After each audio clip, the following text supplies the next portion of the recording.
Sikap taksub terhadap ideologi politik menjadi salah satu punca kewartawanan Melayu di negara ini terbunuh dan tidak berkembang berbanding pemberitaan dalam bahasa Cina.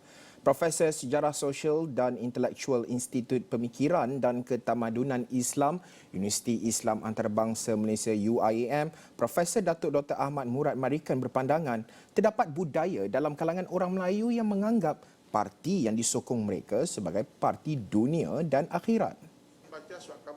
Keadaan itu jelas beliau mengakibatkan kumpulan berkenaan menolak untuk membaca bahan berita berbahasa Melayu sama ada secara fizikal maupun dalam talian. Ini satu yang sedang berlaku dan juga dalam sejarah kewartawanan di Malaysia terdapat beberapa contoh di mana ideologi politik itu telah membunuh surat khabar Melayu itu. Tidaklah mahu saya sebut nama surat khabar dan siapa itu.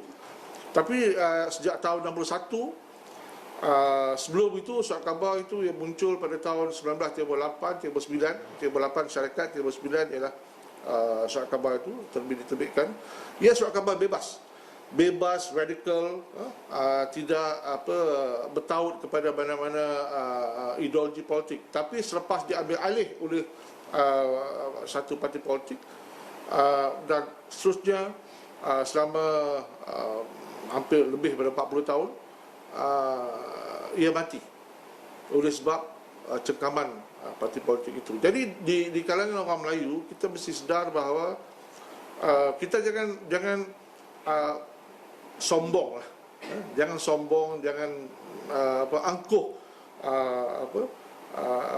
oleh kerana surat khabar itu tidak menyokong kepercayaan kita, maka kita tidak baca.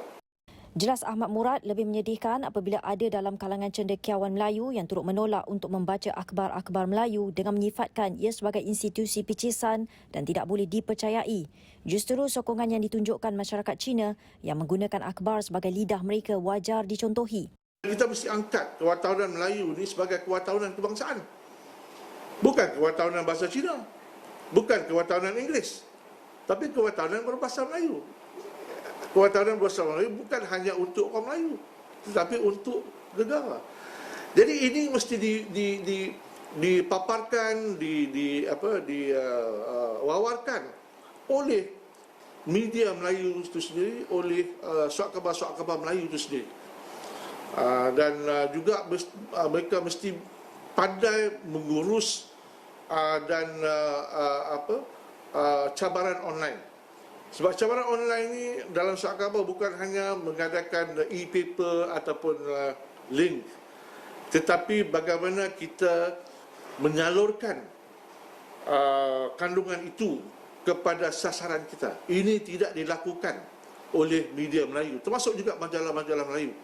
Jadi di mana orang yang membaca bahasa Melayu boleh mendapat penulisan-penulisan esei, penulisan-penulisan pendapat yang berkualiti dalam konteks seharian.